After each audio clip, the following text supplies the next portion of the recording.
Inanição é uma palavra pesada, né? Hoje a gente vai fundo nesse tema que é, sim, sombrio, mas também fascinante. A gente não vai falar só da tragédia humana, mas do que acontece por dentro, do processo biológico e de como isso tudo vira um verdadeiro quebra-cabeça para a ciência forense. É quase uma investigação e a gente começa agora. E antes de entrar na ciência, na parte técnica, é importante a gente sentir o peso do que estamos falando. Essa citação do Galdino Nunes Vieira, ela captura a essência do sofrimento, da dor. É dessa realidade, dessa dor humana que a ciência forense precisa partir para começar o seu trabalho. Beleza, o nosso caminho hoje vai ser dividido em 4 partes, tá? Primeiro, a gente vai entender a diferença entre só comer e nutrir de verdade. Depois, vamos ver a luta desesperada do corpo para sobreviver. É impressionante. Na sequência, a gente vira detetive forense para ler as pistas que o corpo deixa. E por fim, vamos discutir a linha tênue que separa uma tragédia de um crime na visão da lei. Então vamos começar pelo começo. Para a gente entender o que é a inanição, a gente precisa primeiro olhar para uma coisa que a gente faz todo dia: comer. A gente usa as palavras alimentar e nutrir como se fossem a mesma coisa, né? Mas para o nosso corpo a diferença entre elas é literalmente uma questão de vida ou morte.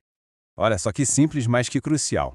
Alimentar é basicamente botar comida para dentro, saciar a fome. Já nutrir? Nutrir é outra história. É dar o combustível certo para essa máquina incrível que é o nosso corpo. A inanição, então, não é só a falta de comida, é a falta completa, absoluta, de nutrição. É o tanque zerado. E, sabe, a nutrição tem tipo umas 4 regras de ouro, as leis de escudeiro. Tem que ter qualidade, ou seja, ser completo. Tem que ter a quantidade certa, tem que ter harmonia entre os nutrientes e tem que ser adequada para cada pessoa. Uma alimentação saudável, ela segue tudo isso. A inanição, ela é a quebra total de todas essas regras. Todas elas. Certo. E agora a gente chega no ponto central. O que acontece lá dentro, na biologia do corpo, quando ele não recebe mais nutrientes? A resposta é um processo ao mesmo tempo impressionante e terrível. É o que a gente chama de autocanibalismo biológico. É isso mesmo. É o corpo se consumindo, literalmente, para tentar se manter vivo. Pensa assim, sem combustível vindo de fora, a máquina humana toma uma decisão drástica. Ela se vira para dentro. Ela começa a quebrar, de forma metódica, os próprios tecidos para gerar o mínimo de energia. Tudo isso para quê? Para manter o que é essencial funcionando. Cérebro, coração, pelo máximo de tempo que der. E o mais impressionante é que essa autodestruição não é caótica, não. É super organizada, dividida em fases. Na primeira fase, o corpo queima o açúcar que está guardado. A energia rápida. Acabou? Aí ele vai para a fase 2. Começa a queimar gordura e músculos. A fase final, a terceira, é a mais desesperada de todas. É quando o corpo começa a consumir as proteínas dos próprios órgãos vitais. E aí é o ponto sem retorno. Só para a gente ter uma ideia, vamos comparar a fome com a sede. A falta de água é muito mais rápida e letal.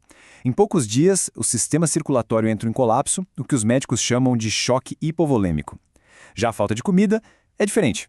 Ela começa uma guerra de desgaste, longa e lenta, que o corpo trava contra si mesmo. E quanto tempo dura essa guerra? Em média, um adulto saudável, se tiver água, pode sobreviver de 40 a 60 dias. Pensa nesse número, 40 a 60 dias. Ele mostra duas coisas, né? A resiliência absurda do corpo humano e também o quão lenta e agonizante é a morte por inanição. Ok, agora a gente muda o foco. A gente sai da biologia e entra de cabeça na investigação forense. A pergunta agora é, como um perito lê o corpo para desvendar essa história? Porque, nesse caso, o corpo é o principal livro de evidências. Ele conta tudo. A investigação começa pelo lado de fora e os sinais são impossíveis de ignorar.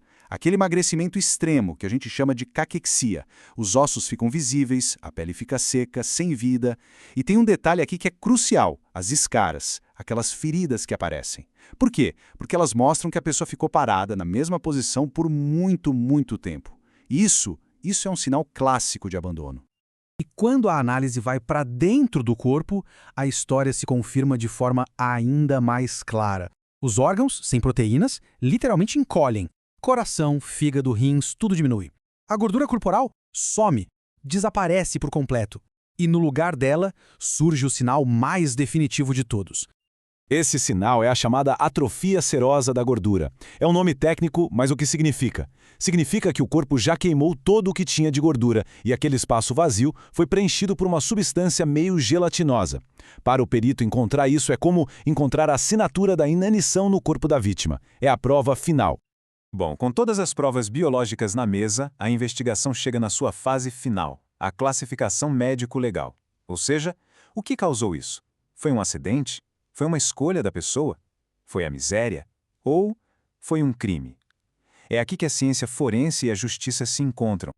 E a perícia, então, classifica essa morte em 4 tipos. Pode ser acidental, sei lá, alguém que ficou preso em escombros. Pode ser voluntária, como numa greve de fome. Pode ser econômica, infelizmente causada pela pobreza extrema.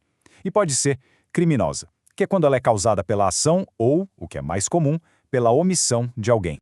E a linha que divide a tragédia do crime tem um nome: dever de cuidado. Pensa numa criança que depende dos pais, ou num idoso doente que depende de um cuidador. Quando essa pessoa que tem o dever de cuidar simplesmente não cuida, aí a inanição deixa de ser uma causa de morte e se transforma na arma de um crime. E o foco da investigação muda dependendo da vítima. Se é uma criança, o perito vai procurar sinais de um histórico de negligência, sabe? Falta de crescimento, sinais de maus tratos antigos. Já no idoso ou numa pessoa doente, as provas podem ser mais recentes, mais agudas. Desidratação grave, falta de higiene, coisas que mostram que o dever de cuidado foi quebrado ali, naquele momento. E com isso, a gente volta para aquela pergunta final. A ciência forense, ela é incrível.